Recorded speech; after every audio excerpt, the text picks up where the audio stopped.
নমস্কার বন্ধুরা, আপনারা সবাই কেমন আছেন? আশা করি খুব ভালো আছেন। তো বন্ধুরা, আজ আমি কিছু কলিয়াস গাছ কিভাবে পটিং করতে হয় সেটাই দেখাবো।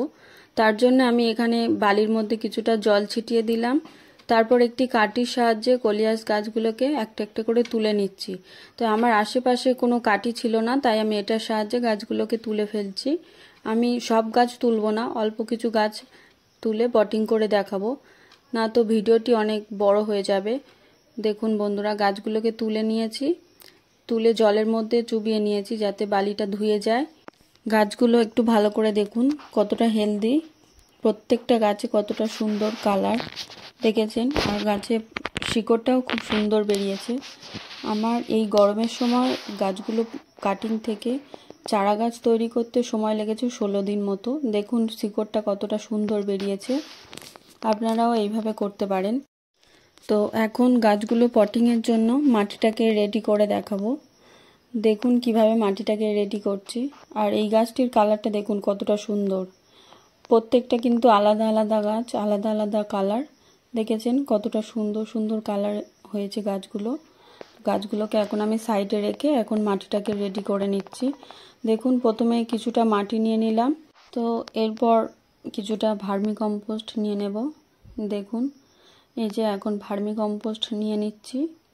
এরপর কিছুটা সিঙ্গেল সুপার ফসফেট দিয়ে দিলাম, তারপর কিছুটা বালি দিয়ে দিলাম এবং কিছুটা হাড়কুচি, আর সবশেষে একটু নিমখোল দিয়ে দিলাম। এবার মাটিটাকে খুব ভালোভাবে মিশিয়ে নেব। মাটিটা আপনারা যতটা সুন্দরভাবে মেশাবেন গাছটাও ততটাই সুন্দর হবে। দেখুন আমি কিভাবে মিশাচ্ছি মাটিটা, এর ফলে গাছটা গ্রোথ খুব সুন্দর হবে এবং তাড়াতাড়ি বেড়ে উঠবে। মাটিটা এখন খুব ভালোভাবে মেশানো হয়ে গেছে। তো এবার একটি 4 ইঞ্চি টবের মধ্যে একটি খোলাকুচি দিয়ে মাটিটাকে কিভাবে ভরছি সেটা দেখুন। প্রথমে অল্প অল্প মাটি দিয়ে হাত দিয়ে চেপে সমান করে নিচ্ছি যাতে কোনো রকম গ্যাপ না থেকে যায়। এরপর আবারও কিছুটা মাটি দিয়ে আবারও হাত দিয়ে সুন্দর করে চেপে সমান করে নিলাম। দেখলেন কিভাবে একটি টবে মাটি ভরা হয়ে গেল। দেখুন আরেকটি টব আমি মাটি ভরে দেখাচ্ছি।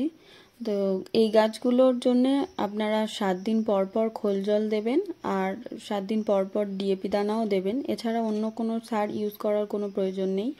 দেখুন আপনাদের সাথে কথা বলতে বলতে আমার 3টি টব মাটি ভরা হয়ে গেছে। এবার গাছগুলোকে প্রতিস্থাপন করে দেখাবো। এই যে এই গাছটিকে প্রথমে প্রতিস্থাপন করছি। দেখুন গাছটি কতটা সুন্দর। 2টি আঙুলের সাহায্যে টবের মাঝখানে একটু হোল করে নিয়ে গাছটিকে বসিয়ে টবটিকে ঝাঁকালেই গাছটা প্রতিস্থাপন হয়ে যাবে। দেখুন আরও একটি গাছ ঠিক একই পদ্ধতিতে প্রতিস্থাপন করছি। দেখেছেন কতটা সহজ পদ্ধতিতে প্রতিস্থাপন করা হচ্ছে। আরও একটি গাছ আপনাদের সামনে প্রতিস্থাপন করে দেখাচ্ছি। দেখুন এই গাছগুলো আপনারা সকাল 7টা থেকে সন্ধ্যা পর্যন্ত আপনারা ছাওয়া জায়গাতে রাখবেন এবং রাতে খোলা আকাশের নিচে রেখে দেবেন। কলিয়াস গাছের সমস্ত রকম খুঁটিনাটি আপডেট আপনারা পেয়ে যাবেন আমার এই চ্যানেলে।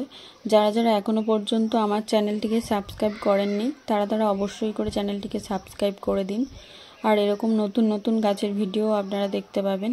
তো ভিডিওটি আজকের এই পর্যন্ত, দেখা হচ্ছে পরের দিন নতুন কোনো ভিডিও নিয়ে। ধন্যবাদ।